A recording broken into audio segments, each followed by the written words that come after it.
Quando eu tinha uns 12 anos, meu tio-avô John veio da Ucrânia nos visitar no Canadá. Ele tinha muitas histórias, mas esta foi a que mais chamou atenção. No final dos anos 1960, John estava viajando de trem de sua vila para outra para visitar familiares. Em um determinado ponto, ele precisou trocar de trem e foi deixado em uma estação que não passava de uma plataforma e uma cabana no meio do nada. Não havia mais ninguém na estação, e além de uma estrada de terra que levava para as florestas ao redor, não havia mais nada. Ele esperou por algum tempo, mas nenhum trem apareceu. Era inverno, e estava ficando mais frio e escuro.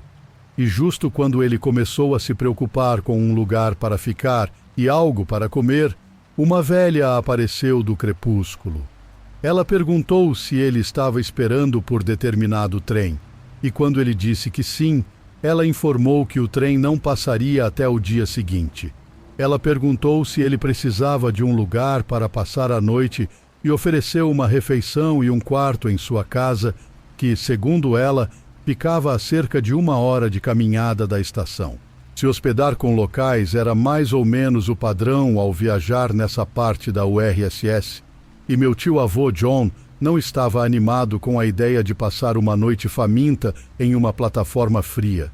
Então ele ficou feliz em aceitar a oferta. Eles pegaram a mala dele e partiram juntos estrada afora, entrando na floresta escura. O caminho foi mais longo do que 1 hora, mais perto de 2. E quando chegaram à pequena casa de 2 andares da mulher, John estava cansado e faminto. Eles entraram e a mulher acendeu algumas lamparinas a óleo e aqueceu um pouco de borscht para eles. Foi a primeira vez que John pôde ver a mulher claramente, e ele ficou um pouco assustado ao perceber que a velha era, na verdade, um homem. Não querendo invadir a privacidade e demasiado cansado para se importar, John terminou sua sopa e perguntou onde dormiria. Ela o levou ao andar de cima até um quarto minúsculo com uma janela que continha uma cama de solteiro e mais nada. Ele agradeceu, eles se despediram e ela fechou a porta. Então ela a trancou, deixando-o no escuro. Perturbado com isso, John chamou por ela, mas não obteve resposta e não ouviu mais nada. Figurando que lidaria com isso pela manhã e pensando que ela provavelmente havia feito isso por engano, John colocou sua mala no chão e deitou na cama, decidindo aproveitar a situação e tentar dormir. No entanto, antes que pudesse adormecer, sentiu vontade de urinar e saiu da cama, esperando encontrar um penico ou algo em que pudesse urinar. Ele se colocou de mãos e joelhos e começou a tatear debaixo da cama no escuro, pensando que o penico estaria lá, se houvesse um. Em vez disso, encontrou um corpo. De jeito nenhum, disse meu tio-avô John, e foi direto para a janela para ver se poderia sair por ali. Estava pregada.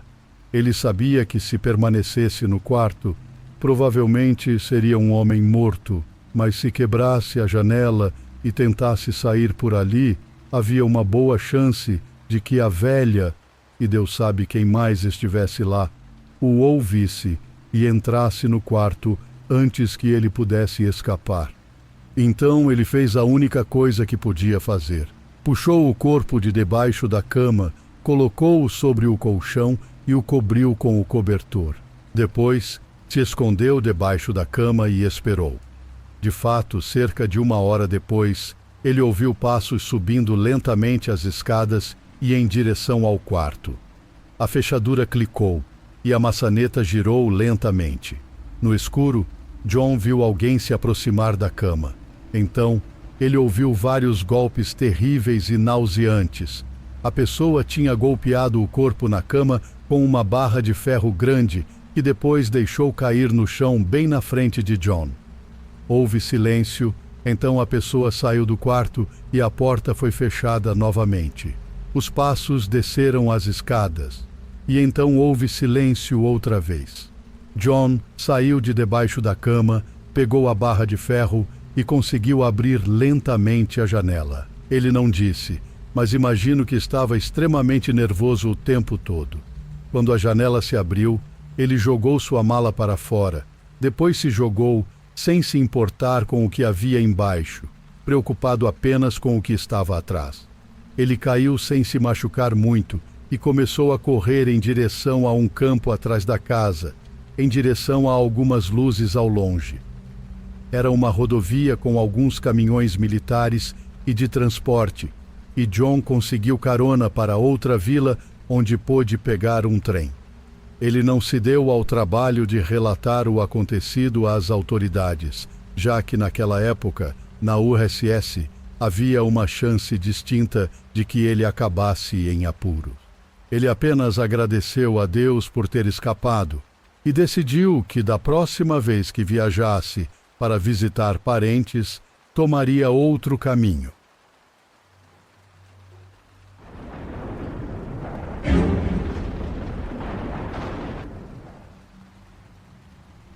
Quando eu tinha por volta de 13 anos, meus pais e eu nos mudamos para uma casa antiga. Ela devia ter pelo menos 90 anos.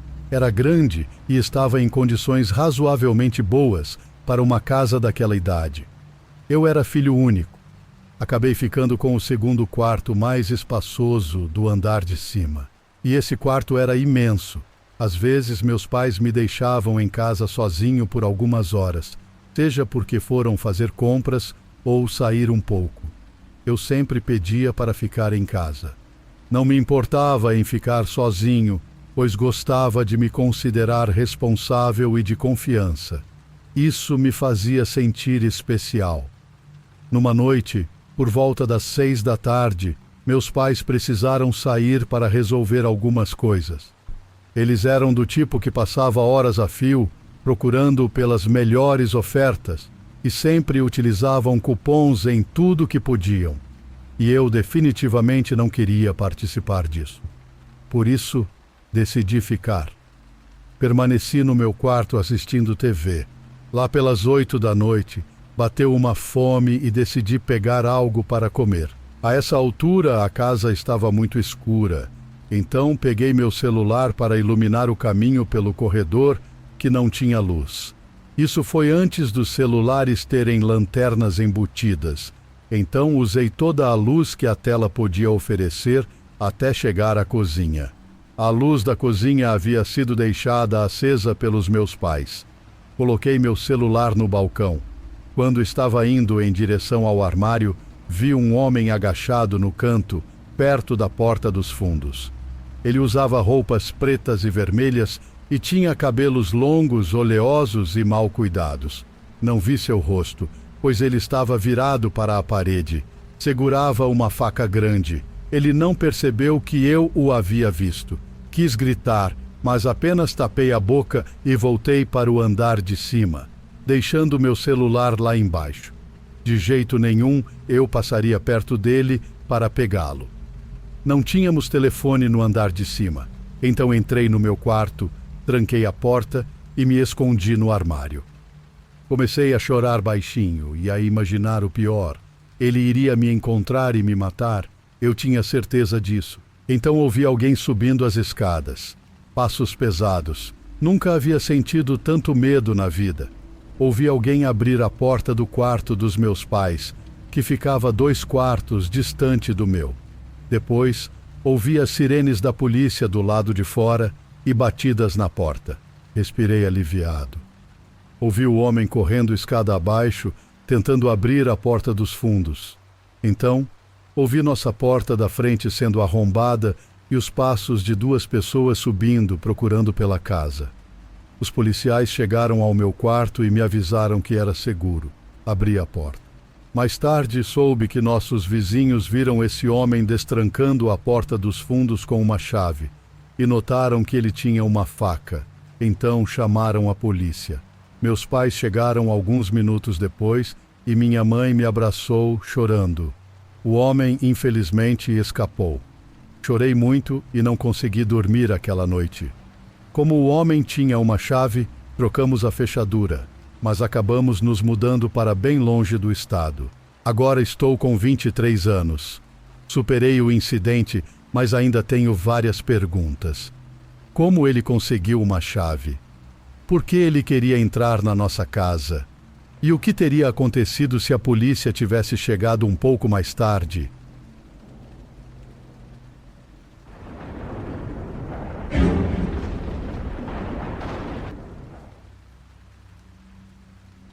Quando eu tinha 22 anos, me mudei a 1.600 quilômetros de distância da minha casa no centro-oeste para os belos contrafortes do Tennessee. Tinha um emprego novo, carro novo e um apartamento bacana, mas não conhecia ninguém fora do trabalho. Se o telefone tocasse, eu esperava ouvir um parente distante ou meu namorado que ainda estava na faculdade. Ainda não existiam celulares. Apesar de me sentir muito sozinha, eu estava me virando bem com a empolgação de todas as novidades na minha vida. Eu tinha morado lá apenas por 2 semanas, quando começaram as ligações indesejadas. A primeira ligação. Uma voz masculina amigável perguntou o que eu estava fazendo. Não consegui identificá-lo, e pensei que talvez fosse um dos meus primos ou tios. Tenho uma família extensa enorme. Perguntei o nome dele, ele riu um pouco e seu tom ficou sério, um pouco irritado. Ele disse: "Você sabe exatamente quem é, querida."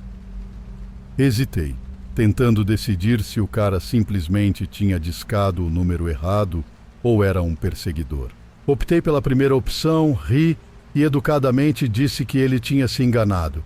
Então ele recitou meu novo número de telefone, que não estava listado, publicado, e meu nome. Um arrepio intenso percorreu meu corpo. Eu só tinha dado meu novo número para meus pais, irmã, namorado, gerente do apartamento e empregador. Sou nova nesta cidade e neste encantador estado do Sul. Ele não gostou quando disse que ele tinha ligado para o número errado e começou a gritar comigo. Depois me disse, com uma voz muito mais calma, todas as coisas vulgares que ele planejava fazer comigo. Desliguei e tentei ignorar. Ele ligou novamente por volta da 1 da manhã.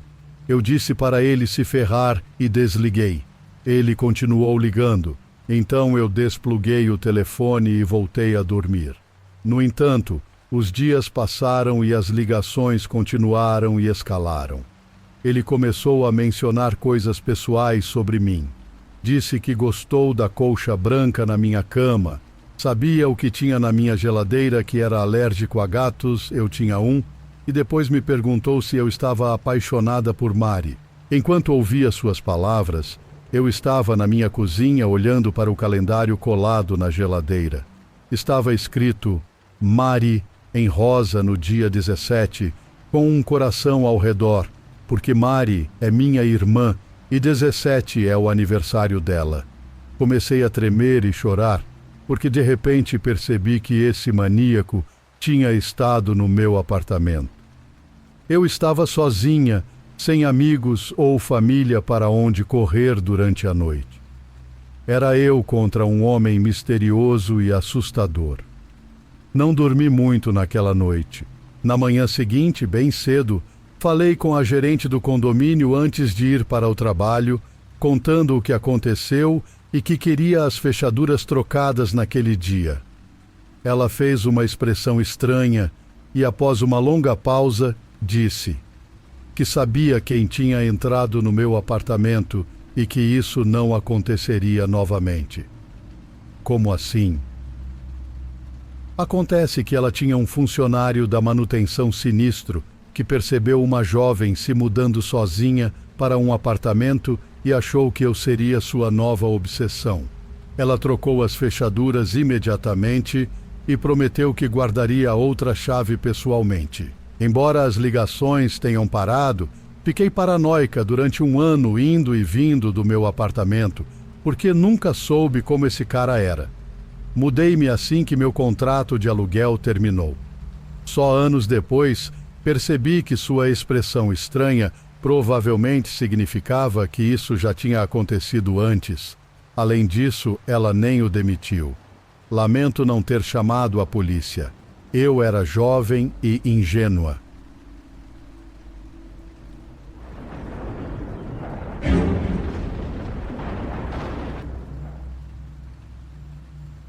Meu marido quase foi sequestrado.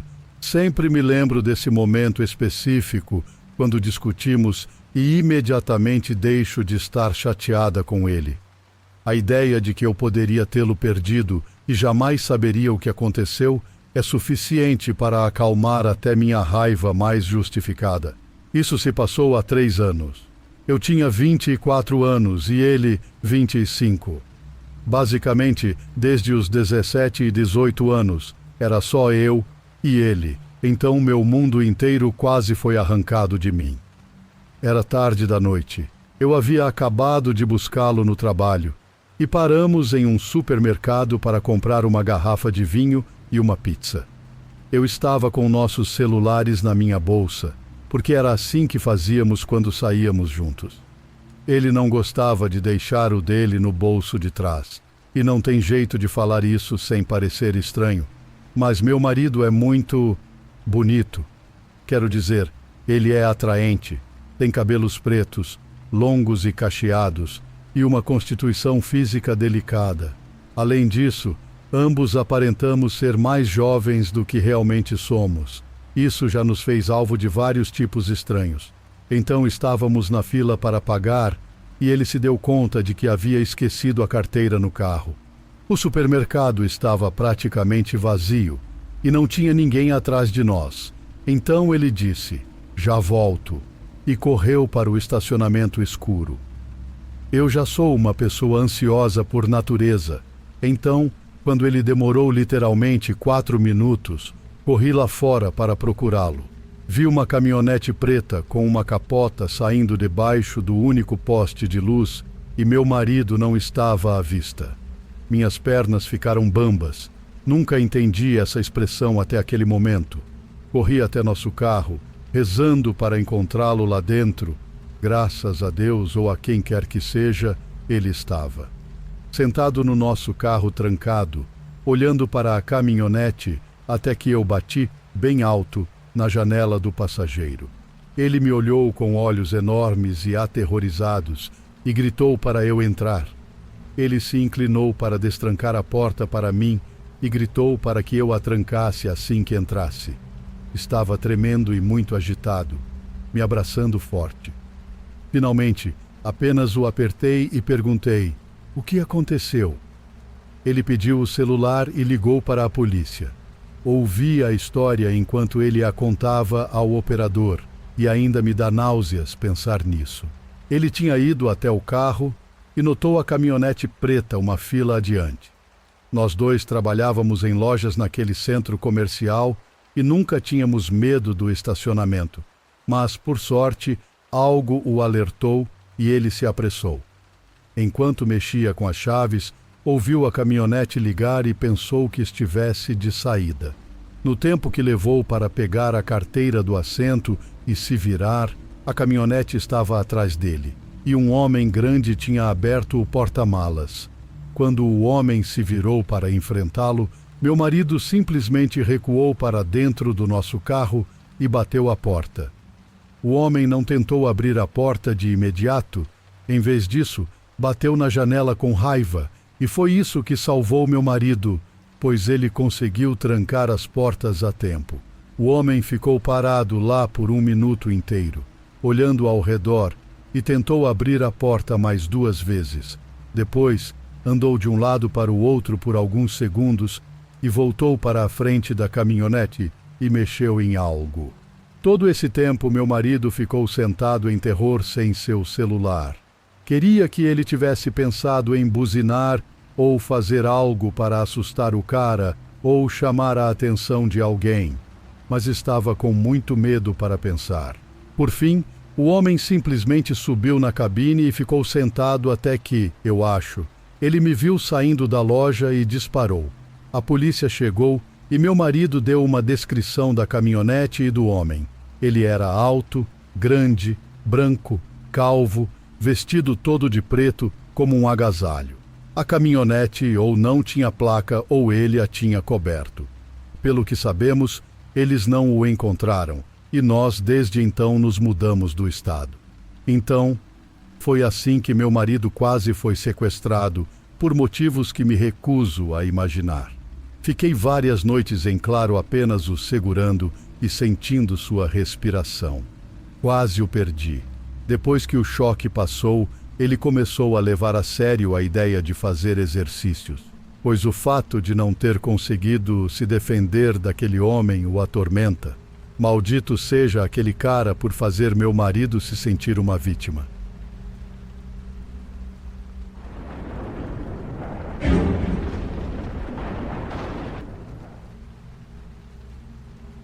Quando eu tinha 21 anos, me transferi para uma faculdade em São Francisco. Encontrei um quarto para alugar no Craigslist. Era um apartamento de 2 quartos muito agradável. O aluguel era barato e ficava perto do campus. Então, era o lugar ideal. A moça que morava lá se chamava Beth. Tinha 29 anos, era alta, corpulenta, com cabelos pretos como a noite e usava maquiagem clara. Ela parecia simpática, apesar de um pouco reservada, mas pareceu gostar de mim e concordou em me deixar me mudar. Até aí tudo bem. Na minha primeira noite lá, saímos para comer pizza. E foi então que percebi que havia algo estranho com ela. Durante o jantar, ela não parava de dizer que eu parecia com Shia LaBeouf.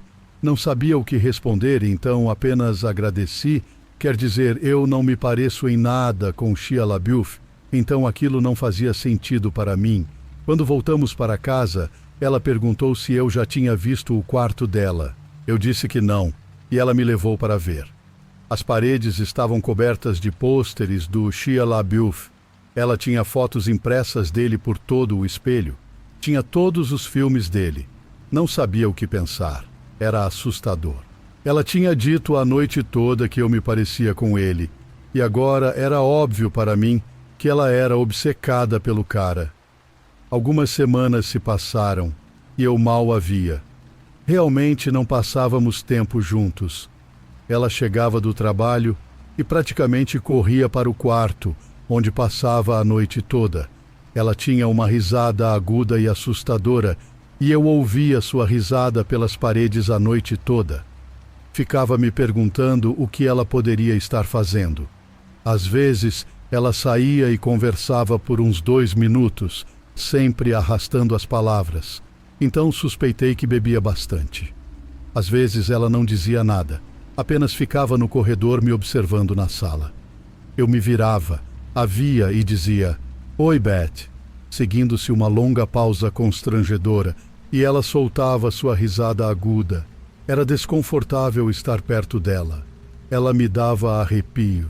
Uma noite, acordei por volta das 2 da manhã porque ouvi o som da porta da frente sendo destrancada.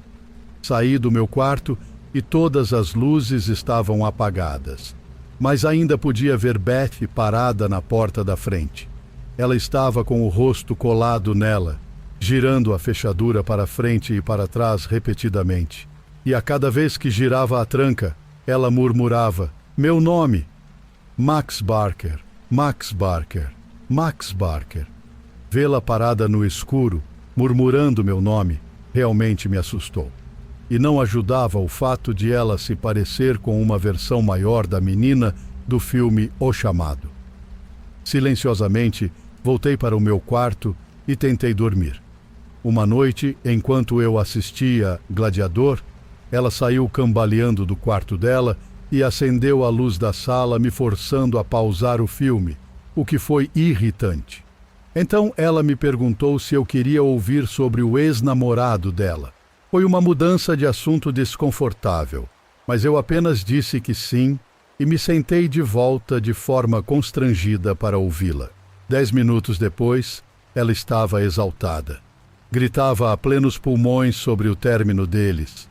Eu estava preocupado que os vizinhos chamassem a polícia, e ela não me ouvia quando eu pedia para baixar o volume.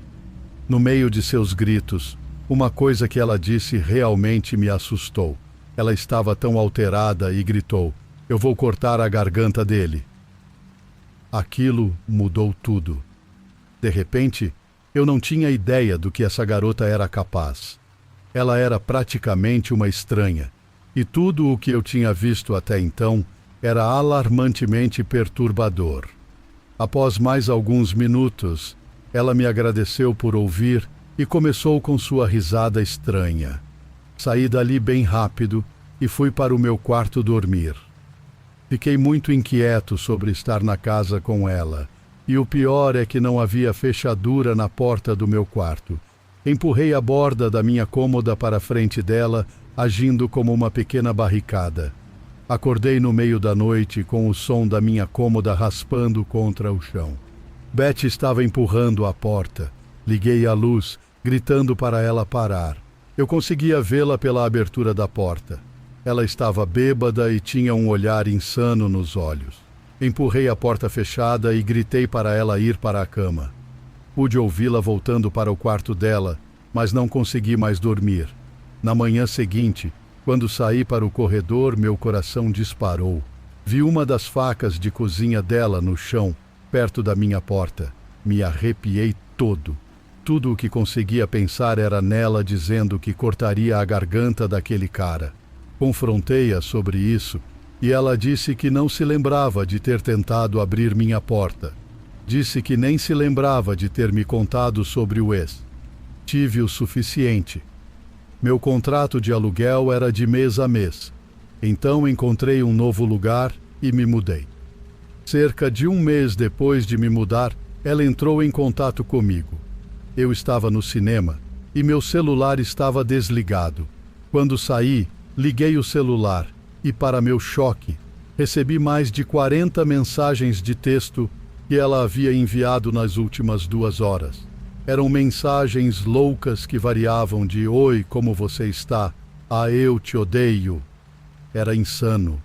Não respondi e nunca mais ouvi falar dela. Sempre me pergunto se eu não tivesse colocado a cômoda na frente da minha porta, ela teria entrado silenciosamente no meu quarto e cortado minha garganta?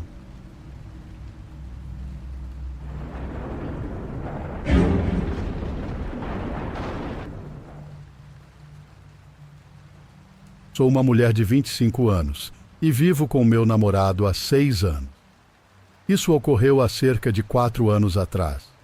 Eu passava muito tempo online, e ainda passo, e conheci várias pessoas interessantes.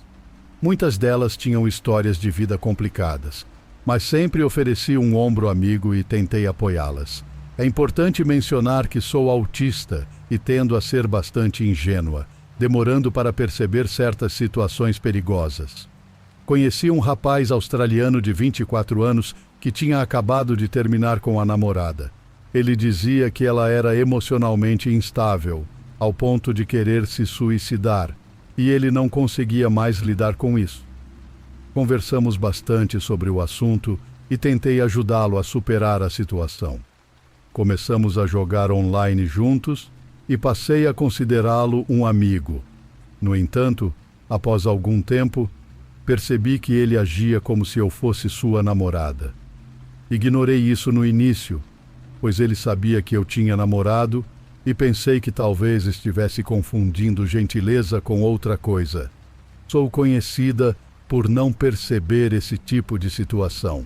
Ele começou a insistir que eu deveria terminar com meu namorado, enviando longos desabafos e e-mails comparando meu namorado com sua ex, alegando que eu sofria abusos mentais e físicos, que estava sendo estuprada, que minha vida era um inferno e que meu namorado acabaria me matando, o que era completamente absurdo, e eu sempre tentava explicar isso a ele.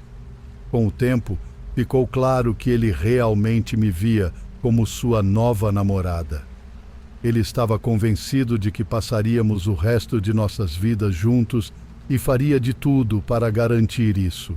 Ele acreditava que meu pedido para que ele me deixasse em paz era manipulação do meu namorado e que eu estava sendo mantida refém. Felizmente, ele não sabia meu nome completo, ou assim eu pensava, nem onde eu morava.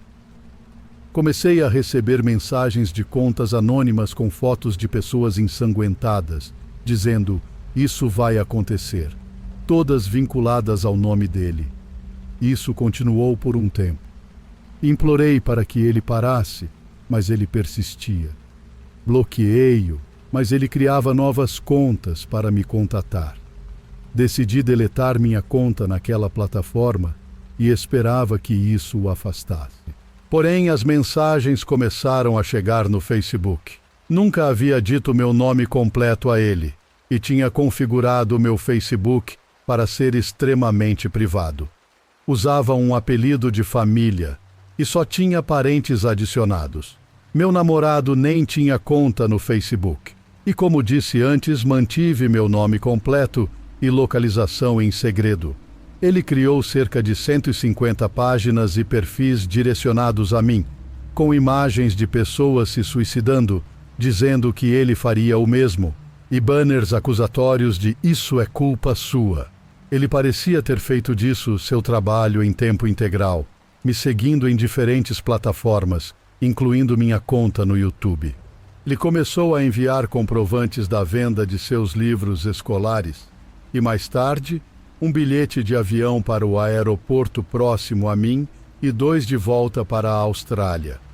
Continuava enviando provas, como fotos de sua mudança e armazenamento de seus pertences, dizendo que estava vindo me salvar do meu namorado, que me mantinha refém, e que iria matá-lo e me levar para a Austrália para estarmos seguros.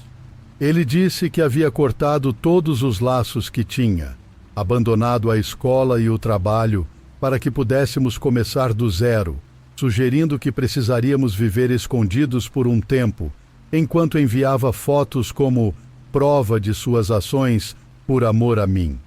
Bloqueei todas as contas do Facebook com seu nome, infelizmente muito comum, e apaguei todas as outras contas online que tinha. Mesmo assim, ele continuou me encontrando. Até que um dia, ele postou fotos no aeroporto. Reconheci os logos da companhia do meu país.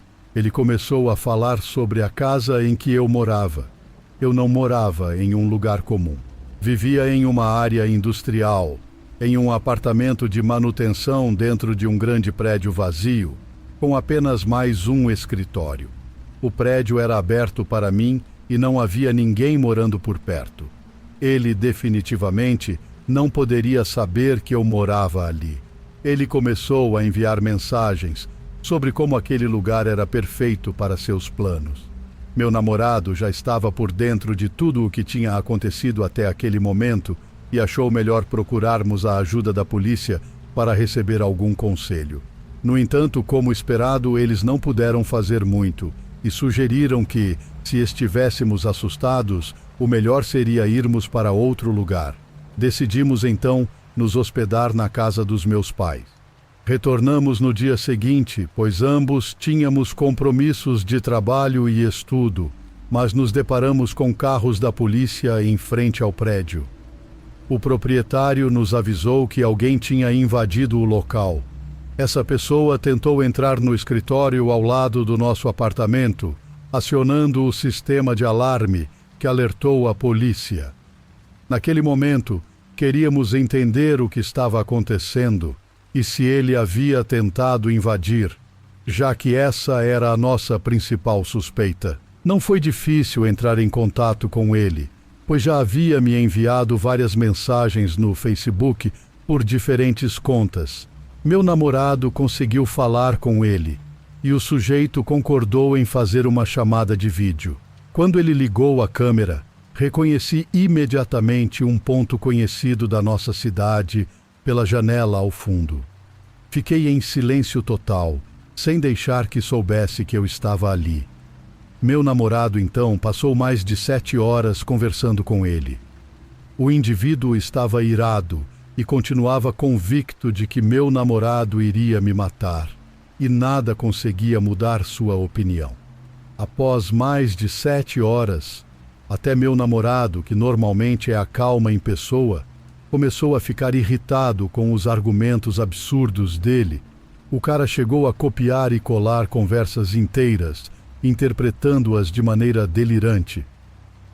Então, Ele começou a expressar seu nojo e a lançar ofensas, dizendo que se eu estava tão determinada a ficar com meu namorado, eu merecia o que viesse a acontecer e que ele não sentiria minha falta, pois, segundo ele, eu havia arruinado nossas vidas, a dele, a minha e a dos nossos filhos imaginários. Só tive notícias dele mais uma vez depois disso. Um breve vídeo dele no hospital, dizendo que havia tentado se suicidar, que era tudo culpa minha e que eu traria escuridão ao mundo, em vez de luz, como prometi. Ele costumava falar esse tipo de coisa, além de outras promessas espirituais estranhas que afirmava que eu havia feito. Fiquei assustada por um tempo, mas depois as coisas se acalmaram. Embora tenham se passado anos, ainda temo que o sujeito não tenha me esquecido e que possa me procurar. Mas pelo que sei, seus pais o internaram em um asilo para doentes mentais. Soube disso um ano depois, quando o irmão mais velho dele finalmente respondeu às minhas mensagens no Facebook, pedindo que ele conversasse com o irmão, pois ele não estava bem. Enfim, essa é minha história, e espero nunca mais ter notícias dele.